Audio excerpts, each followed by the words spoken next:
Hello guys, kwento ko lang itong pangyayari na to.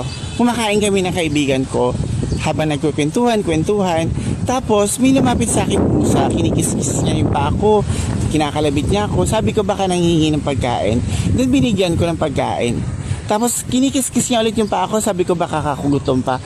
Binigyan ko ulit ng pagkain. Tapos nag-smile siya sa akin na parang nagpapasalamat. Then suddenly, nung bibigyan ko siya ulit, nawala na siya.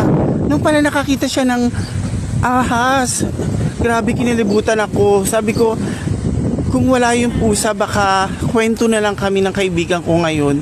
Sobrang pasasalamat ko dito sa pusa. Grabe ang tapang niya para ipagtanggol kami. Sobra tingnan nyo, hindi siya natakot sa ahas. Kaya tayo wag nating baliwalain ang mga hayop na nanghihingi ng pagkain. Kung meron man lang tayong maaabot, abutan natin. Kasi hindi natin alam.